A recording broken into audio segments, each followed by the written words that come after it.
Bonjour à tous, donc David Lepré, je suis responsable d'activité chez Thales. Donc bonjour aussi également à tous. Moi je suis responsable de Lean sur le site de Vendôme. Et ça fait à peu près moi une dizaine d'années que je travaille à Vendôme chez Thales dans différentes activités. Et aujourd'hui donc je suis sur la partie Lean. Donc aujourd'hui on va vous présenter l'apprentissage qu'on a fait du dojo sur les dernières années chez Thales. On a poursuivi les expérimentations cette année et on a essayé de faire un petit update de nos apprentissages par rapport aux pratiques qu'on a pu développer dans les ateliers. Pas de pile dans le micro et pas de pile dans la zapette non plus. On va prendre ça à la main sur le papier.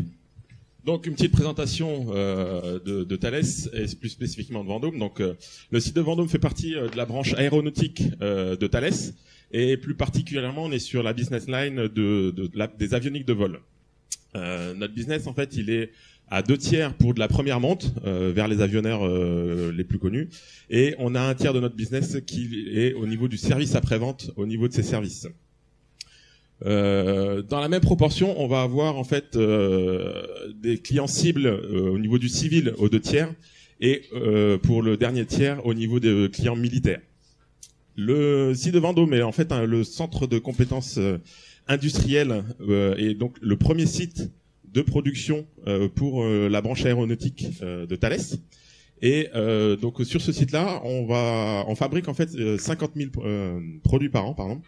Avec 650 références de produits vivants en permanence. Et aujourd'hui, on estime à peu près à 800 000 produits qui sont en vol, qui sortent de Vendôme. Aujourd'hui, on va faire une présentation plus spécifiquement sur un des ateliers donc de ce site-là, et qui en fait est l'atelier des sondes d'incidence, qui est un atelier qui comporte en fait une vingtaine de personnes et qui travaille sur 7 produits différents. Donc, avant de vous parler de pratiques qu'on a développées et de ce qu'on a appris, on voulait d'abord présenter ce qu'étaient pour nous les dojos. Donc les dojos, c'est une pratique quotidienne entre le manager et le collaborateur qui dure sur un temps assez court, 20-30 minutes maximum. Et ce temps sera découpé en 3 étapes. Une partie d'introduction, on va présenter l'exercice ou faire le point sur le précédent exercice avec le collaborateur. Une partie d'observation, qui constitue la majeure partie du temps du dojo. Et une partie restitution, où on va se mettre d'accord sur la situation qu'on a observée, les difficultés qu'on a identifiées, les points d'amélioration qu'on a potentiellement identifiés. Et surtout, on va se mettre d'accord sur quel challenge on va saisir pour pratiquer jusqu'au prochain dojo qu'on fera avec la personne. L'intention de l'outil est multiple. La première, c'est vraiment basée sur l'observation, donc c'est d'aller voir sur le terrain. Ensuite, c'est d'essayer d'être dans une posture où on va plutôt essayer de comprendre ensemble une même situation. Et la dernière intention de l'outil, c'est qu'on apprenne et que ça serve à la fois au manager et à la fois au collaborateur. Donc, aujourd'hui, on va vous faire part de ce qu'on a appris. Donc, on a 4 points d'apprentissage principaux qui seront basés d'abord sur des retours d'expérience et ensuite sur ce qu'on en a compris. Et entre chaque point, on vous laissera un temps pour poser des questions. Donc, ça sera interactif, ou en tout cas, c'est l'idée. Et en fonction du timing qu'on aura sur les questions intercession, on gardera un temps à la fin pour les questions finales. Donc on va commencer cette observation par un petit rétexte qu'on avait fait à l'époque en 2016 sur justement la mise en place de cette pratique au sein de Vendôme. Et là on a fait ce rétexte-là sur 3 lignes différentes pour avoir un peu un panel de ce qui se faisait et comment ça se faisait. Aujourd'hui dans ce rétexte-là on en sortait en fait de grandes familles de type de dojo. Avec un dojo sur une ligne spécifique, avec un dojo en externe de ligne, avec un apprentissage à côté, et autrement sur les autres lignes on était plutôt sur un dojo en ligne avec une observation avec le collaborateur à son poste, et on était vraiment dans le déroulé du standard qui était défini plus particulièrement. Au niveau de la planification, Sur ce rétexte-là, on avait une planification qui était identique un peu sur la pratique sur les 3 lignes, mais avec des variantes d'application, entre autres sur des créneaux qui étaient à heure fixe ou sur des possibilités qui pouvaient varier. De cela, on a tiré des points positifs et des difficultés qui nous ont amené en fait à évoluer aussi sur cette pratique-là. Sur les points positifs, c'est que on s'est rendu compte en fait que sur certaines pratiques, on était plutôt sur de l'apprentissage par le manager de l'observation du flux. Ce qui lui permettait en fait de mieux comprendre aussi ce que ses collaborateurs en fait pouvaient vivre au jour le jour et ce qu'ils pouvaient pratiquer. Sur la partie plutôt hors ligne, c'était plutôt un apprentissage du collaborateur face à une pratique. Plus particulièrement où en fait lui il apprenait plus des choses par rapport au flux qu'on observait. Dans l'ensemble en fait on a vraiment remarqué que c'était un temps vraiment d'échange privilégié, quelle que soit en fait la pratique. C'était vraiment un échange entre le collaborateur et son manager.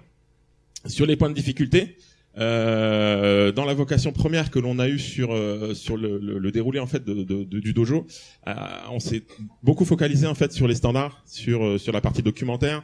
On est dans un monde au niveau aéronautique qui est très réglementaire, qui nous amène pas mal de contraintes et du coup on est resté un peu dans cette vision-là et on en sortait beaucoup en fait avec des listes assez longues d'écarts par rapport à notre système ce qui générait énormément de travail de mise à jour à ce niveau-là et qui a un peu submergé aussi certaines fonctions annexes qui maintenaient en fait à jour ce système documentaire qu'il y avait autour. Et donc ça c'était les apprentissages et donc on a travaillé un peu notre vision par rapport à ça pour aller l'améliorer et en retirer en fait le meilleur. Et donc on va expérimenter aujourd'hui avec David aussi ces différents points qu'on en a vus. Pour en faire un rétexte à aujourd'hui par rapport aussi au parcours que l'on a fait en fait.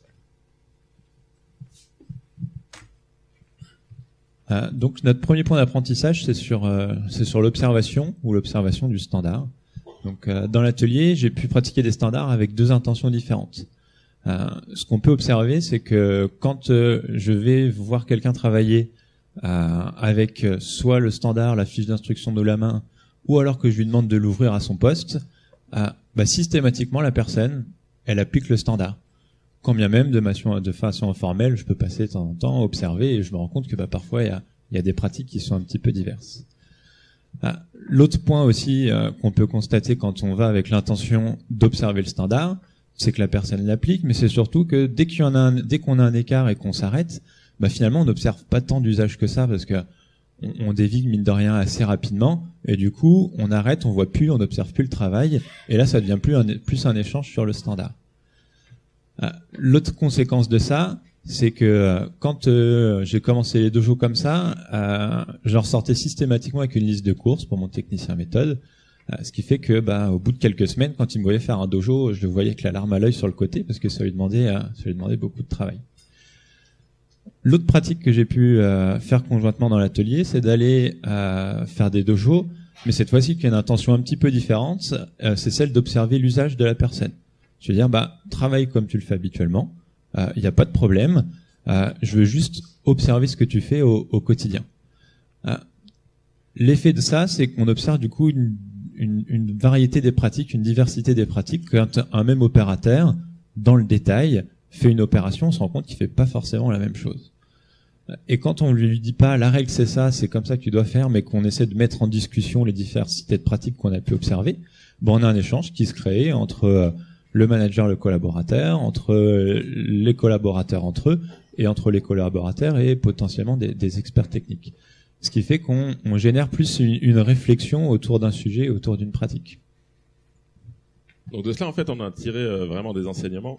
Et entre autres, un des enseignements, c'est vraiment d'avoir cette approche, en fait, d'arriver sur l'observation de la pratique de l'opérateur, qui amène en fait beaucoup de réflexions autour de ça, qui peut amener à la création d'un standard si on se rend compte que effectivement cette pratique n'est pas forcément partagée. Ça peut être aussi de faire évoluer ce standard par rapport à cette pratique et vraiment d'aller en fait capter réellement ce qui est fait sur le terrain. Ce qui amène en fait à avoir une posture en tant que manager qui est très importante, qui est en fait de faire acte de la réalité de ce qui est fait sur le poste. Le but est vraiment là, en fait, d'arriver en fait à pouvoir observer ce que réellement les opérateurs font pour pouvoir aller travailler avec eux par rapport à cette observation-là. Ça nous amène une réflexion ouverte aujourd'hui, qui est en fait sur le passage en fait du quoi vers le comment. C'est que souvent on définit quoi faire, mais la partie de comment on le fait n'est pas forcément bien formalisée, n'est pas forcément bien échangée, et on se rend compte en observant justement cette pratique que en fait sur une même équipe il peut y avoir beaucoup de différences sur le comment. Et ça nous amène à réfléchir au sein d'une même équipe à pouvoir en fait avoir le même comment sur un quoi qui est fait. Donc là, l'idée, c'est de pas observer le standard, mais c'est plutôt d'observer la pratique. Voilà. Est-ce que vous avez des questions sur ce point-ci ou pas? Alors moi, C'est le micro qui marche pas, Richard.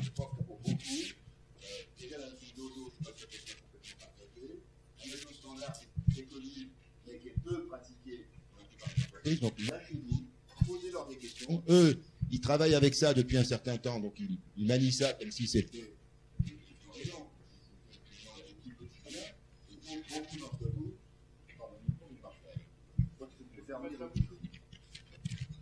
Beaucoup d'entre vous, c'est un peu, c'est probablement difficile, je sais pas, confirmez-moi que...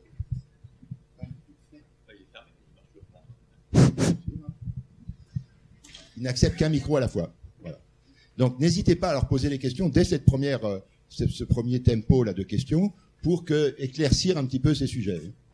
Alors j'ai un micro baladeur pour ceux qui veulent parler. Ou alors c'est que tout le monde a bien compris et c'est parfait, donc bon, bah, c'est génial, j'ai mal interprété. Bon, on passe à la suite alors.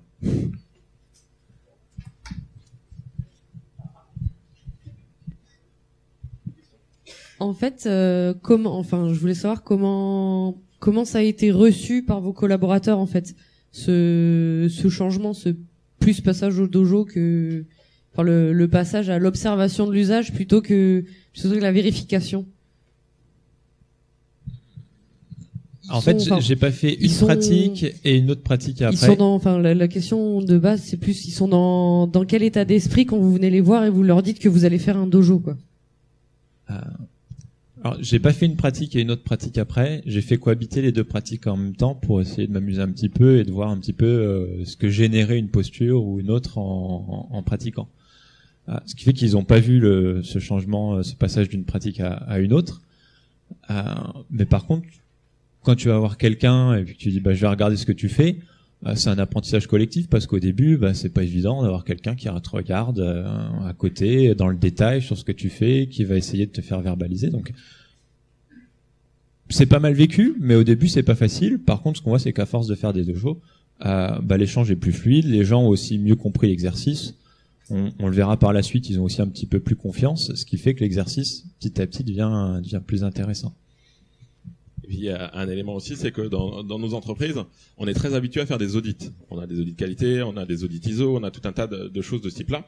Et le dojo n'est surtout pas un audit. Il peut être vécu dans ce sens-là au départ. Et c'est pour ça que dans la partie déroulement du dojo, il y a cette introduction qui est importante aussi au départ, pour avoir cet apprentissage entre le collaborateur et le manager, pour aller vers ce changement de point de vue, et bien faire comprendre et prendre la bonne posture pour ne pas être dans un audit et dans le contrôle de ce qui est fait, mais plutôt dans un partage en fait.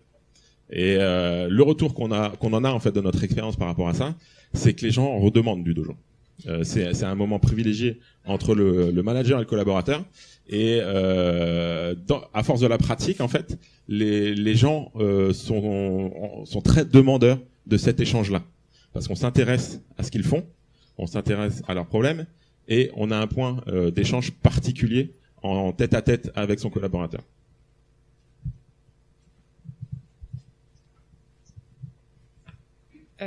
Du coup, ma question rejoint un peu la précédente, mais comment est-ce que vous avez fait pour que vraiment ils soient plus réceptifs au fait que vous veniez les voir et que vous observiez ce qu'ils font par rapport à précédemment, du coup, qu'ils étaient un peu, il y avait un petit blocage apparemment.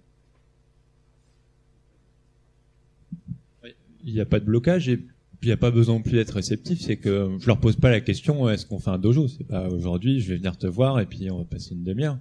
Après ils peuvent être un petit peu prudents au début parce qu'ils comprennent pas forcément ce qu'on va faire avec l'exercice.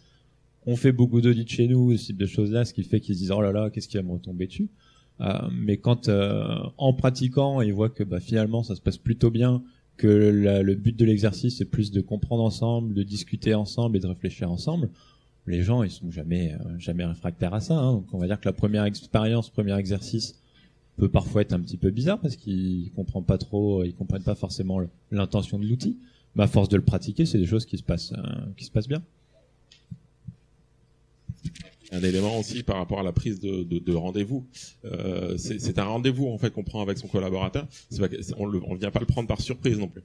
Donc il y a ce besoin aussi à un moment donné de partager sur à quel moment on va prendre ce temps de rencontre qui permet aussi de mettre un climat qui va bien par rapport à la perception de l'outil. Excusez-moi, bonjour. Donc si j'ai bien compris, je pense que l'intérêt du dojo c'est surtout pour aller, je dirais, optimiser les standards qui existent, en prenant acte des bonnes pratiques de chaque collaborateur. Enfin, si j'ai bien compris. Est-ce que justement un brainstorming collectif et en équipe ne permettrait pas d'aller rechercher les bonnes pratiques donc en collectif plutôt qu'en individuel? Alors l'idée c'est pas d'optimiser le dojo, c'est vraiment le standard pardon, c'est plutôt d'observer l'usage pour pouvoir ensuite créer des discussions et pourquoi pas nous aider soit à améliorer nos standards, soit à y revenir. Et pour la deuxième partie du brainstorming, peut-être qu'on va pas y répondre et on regarde la question pour la fin et puis on voit si on en a répondu ou pas. C'est ça.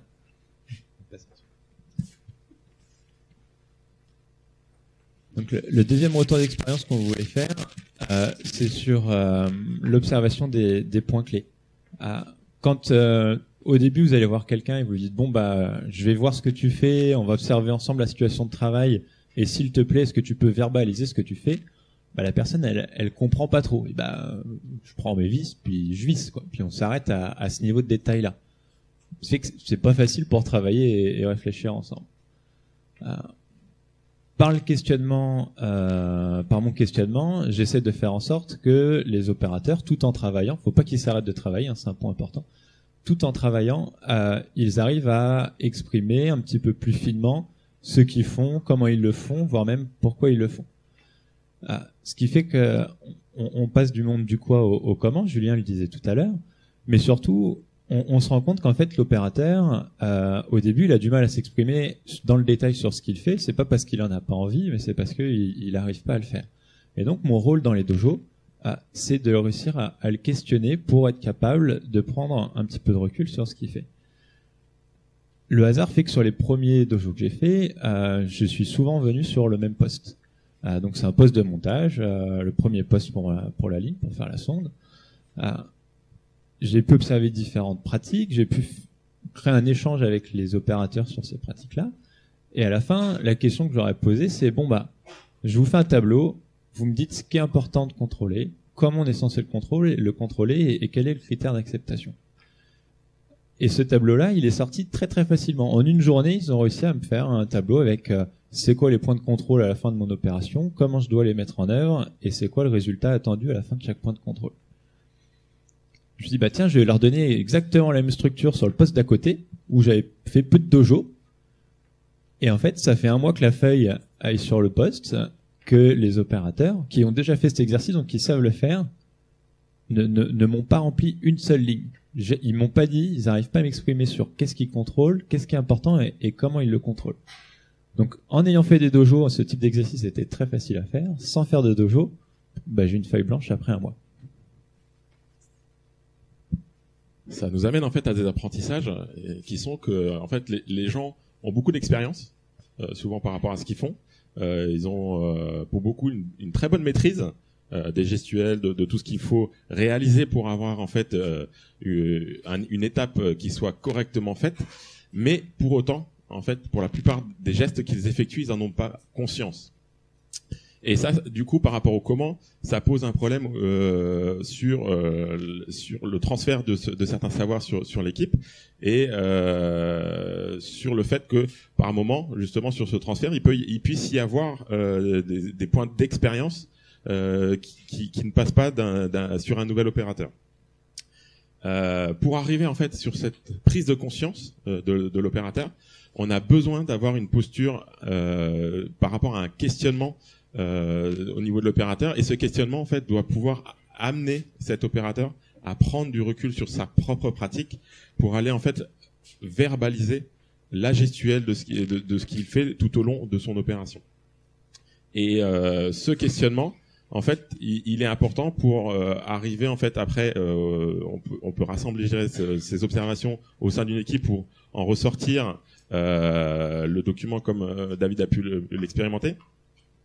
Mais c'est important à un moment donné d'arriver en fait à mettre des mots sur l'intégralité des éléments en fait qu'on peut qualifier plus d'expérience que les gens ont.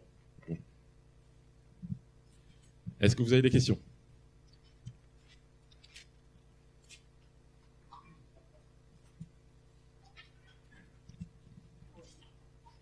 Fermez un micro.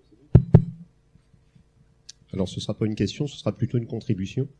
Il se trouve que dans mon parcours universitaire, j'ai fait un peu de sciences sociales et que par rapport à la problématique d'expliciter, de faire expliciter, de faire accoucher en fait, il y a notamment un universitaire, Pierre Vermersch, qui a écrit un bouquin sur l'entretien d'explicitation et qui est un outil très intéressant pour justement faire verbaliser. Je ne sais pas si c'est une ressource que vous connaissez ou que vous connaissiez. Non, personnellement, je ne la connaissais pas. Merci.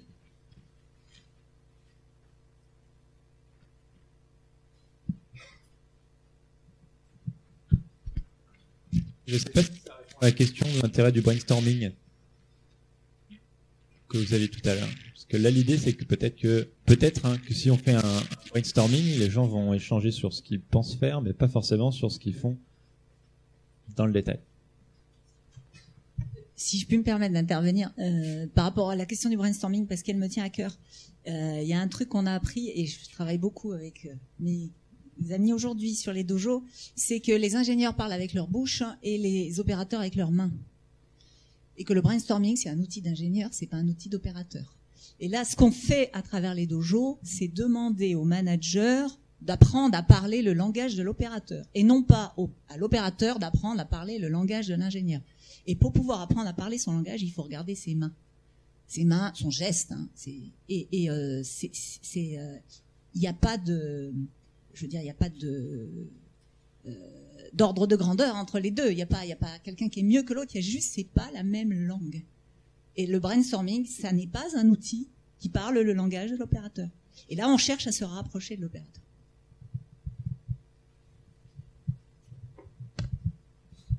Je pense que je me suis mal fait comprendre. Vous êtes parti sur l'outil du brainstorming. C'était pas du tout l'objet de mon intervention. C'était plus de faire justement accoucher des bonnes pratiques en collectif, donc au niveau du collectif des opérateurs, pour justement faire ressortir les bonnes pratiques de par l'observation et de par justement comment dirais-je, l'émulation qui peut ressortir au niveau des opérateurs, parce que effectivement la vérité c'est pas l'ingénieur et le manager qui l'a, mais c'est l'opérateur. Oui, mais notre apprentissage, c'est quand même l'opérateur il sait pas dire ce qu'il fait. Il le fait, mais il sait pas dire ce qu'il fait, parce qu'il le fait en pilotage un petit peu entre guillemets, c'est pas péjoratif, automatique, mais on fait ça tous les jours nous aussi. Quand on fait quelque chose 10 fois par jour, on réfléchit plus, et heureusement, sinon on serait fatigué à la fin de la journée. Mais l'opérateur le fait, mais faut l'aider à rentrer dans ce détail.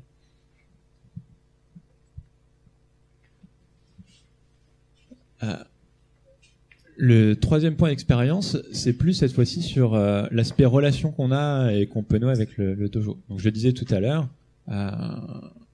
au fur et à mesure, quand on fait plusieurs dojos avec la même personne, la personne prend confiance et l'exercice devient un petit peu plus facile.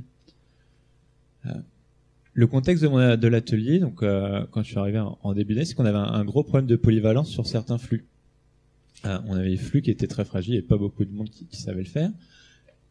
Et il y avait quelqu'un que j'avais identifié qui était techniquement très très fort, ultra compétent. Il semblait avoir envie. Quand je discutais avec lui, j'avais l'impression que c'était la bonne personne pour le développer sur un flux où on était assez fragile.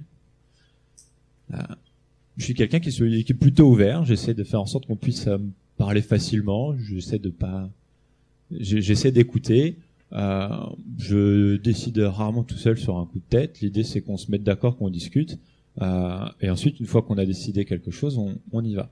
Ça fait que j'ai un imaginaire où je pense que les gens peuvent venir quand ils ont un problème en discuter assez facilement avec moi. Et en fait, j'ai compris que cette représentation, elle était pas forcément vraie. Parce que la personne que j'avais identifiée, en fait, elle avait des soucis à la maison, qui avaient un impact assez fort sur son travail, mais j'en avais pas conscience et surtout, elle est pas venue vers moi pour me le dire.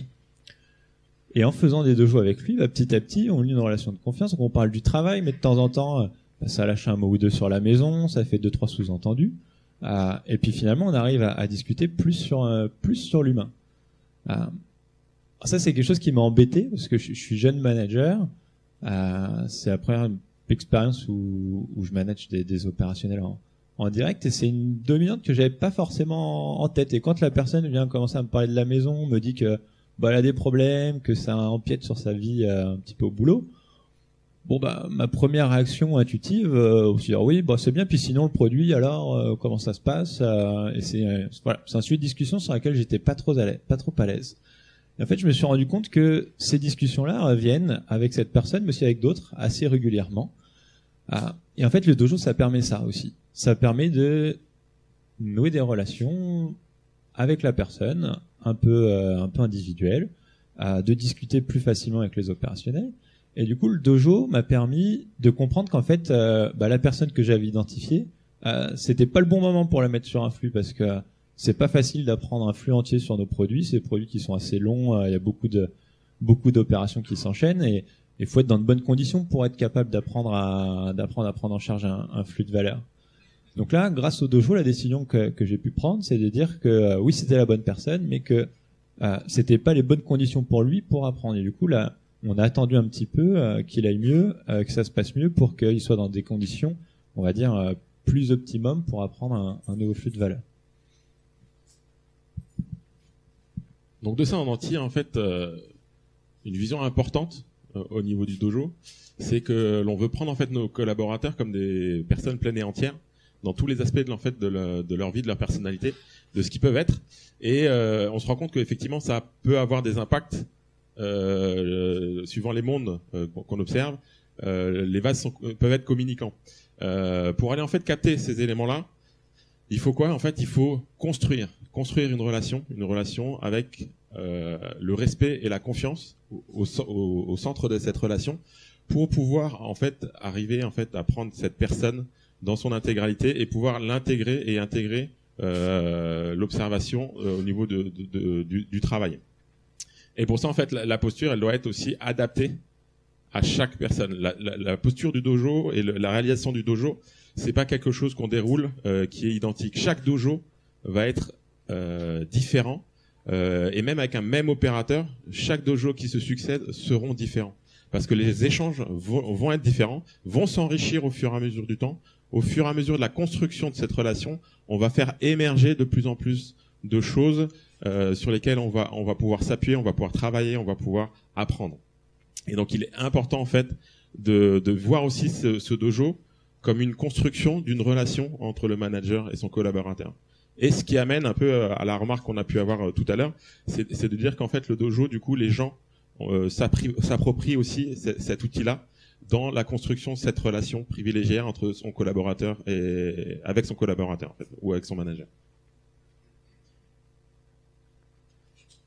Y a-t-il des questions?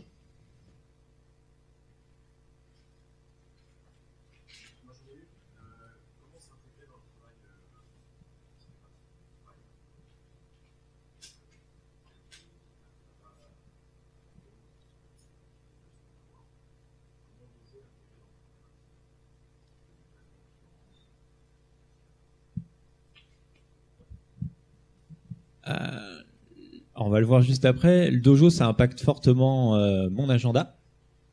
Par contre, ça impacte pas du tout l'agenda de l'opérationnel. Parce que l'idée, c'est d'observer un usage. Donc, faut qu'on les aide à verbaliser. Mais la verbalisation, elle se fait en travaillant. Ce qui fait que je ralentis pas le job de la personne pendant l'exercice.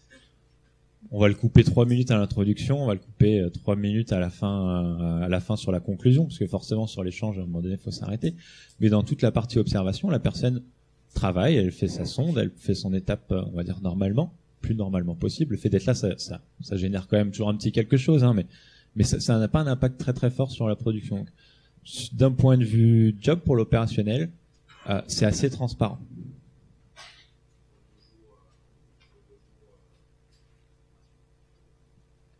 Pour le taux de formation, effectivement, l'exercice est différent. Donc là, ce qu'on est en train de vous présenter, et c'est un de nos points d'apprentissage, c'est qu'on disait dojo vulgairement. Mais en fait, on comprend qu'il y a 2 types de dojo. Il y a un dojo sur ligne, c'est celui qu'on est en train de vous présenter. Et il y a un dojo hors ligne, qui est une autre pratique, qui a d'autres objectifs.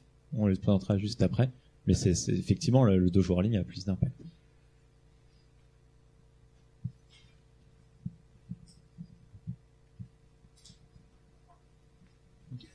Le dernier point d'apprentissage, c'est que c'est pas facile en fait de faire du dojo et c'est pas inné.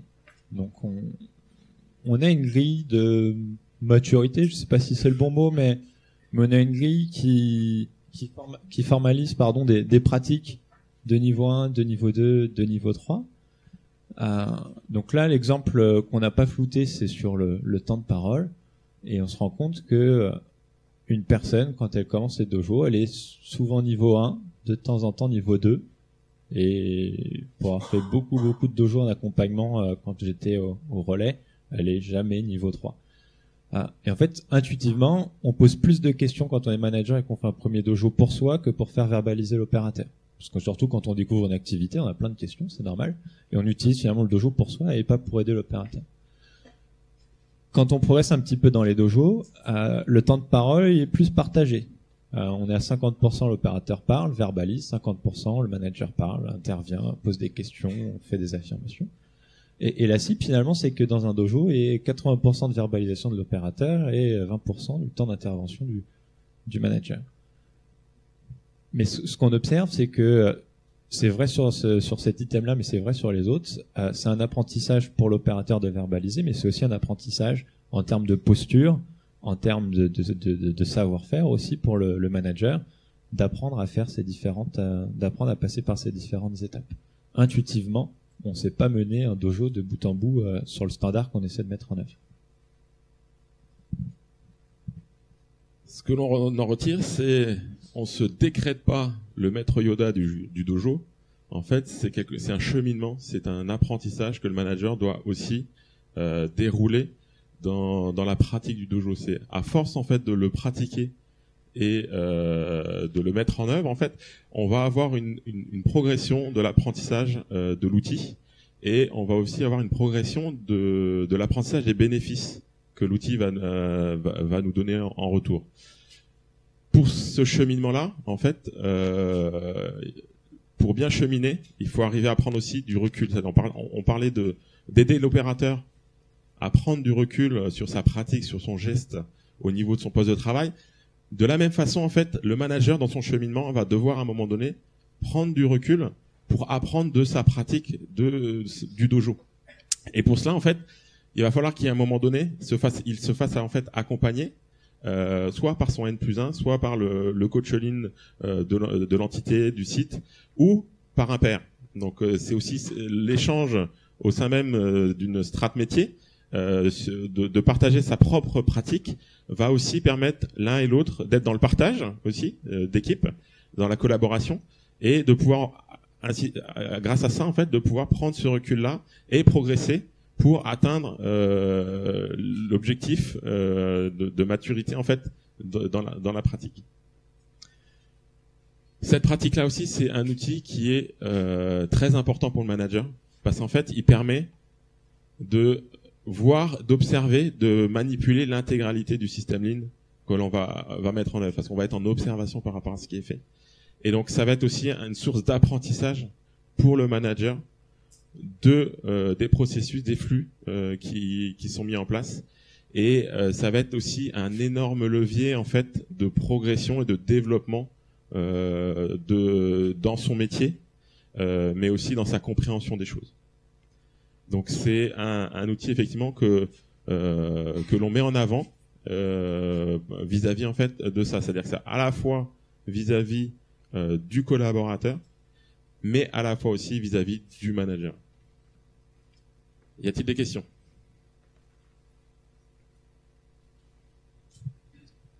Levez le bras très haut, c'est ça qu'on dit? Moi, j'aurais une question pour vous. Vous êtes dans un environnement structuré. Vous avez notamment, alors ce que vous appelez chez Thales, si je ne me trompe pas, des AIC, où on a des regroupements, alors les AIC de premier niveau, deuxième niveau, troisième niveau. Enfin, on voit bien toute une structure de gens qui prennent du temps pour cogiter et travailler sur des éléments de résolution de problèmes, des choses de ce type-là.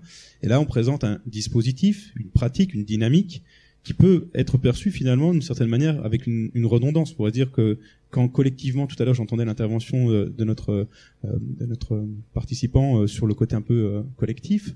Est-ce que finalement, voilà, cette pratique, ça représente une dynamique dans l'espace-temps qui est hors de ces temps d'AIC? Est-ce qu'on considère que quand on est dans ces temps de Kaizen ou de résolution de problèmes, on est aussi en train de faire du dojo? Enfin, toute la structure, est-ce qu'il y a une structure documentaire particulière derrière? Voilà. Est-ce que vous pouvez nous en dire brièvement un tout petit peu plus, savoir si ça se cannibalise pas finalement en retour d'expérience, ou si ça coule de source et ça va bien ensemble? Ça coule de source. En fait, tous les outils ont une intention particulière. Et il faut effectivement toujours aller chercher l'intention de l'outil et pour pouvoir le mettre en œuvre de la meilleure façon possible. En fait, le dojo a une intention différente de l'AIC et a une intention différente du Kaizen.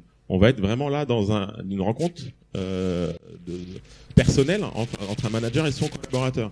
Le Kaizen, on va être plutôt dans une rencontre pour de la résolution de problèmes d'une équipe face à une problématique. Les objectifs en fait de chaque outil vont être vraiment différents. Et en fait, c'est l'ensemble qui va créer la cohérence du système. Et il faut vraiment revenir à ce que chaque outil va apporter au système. Merci.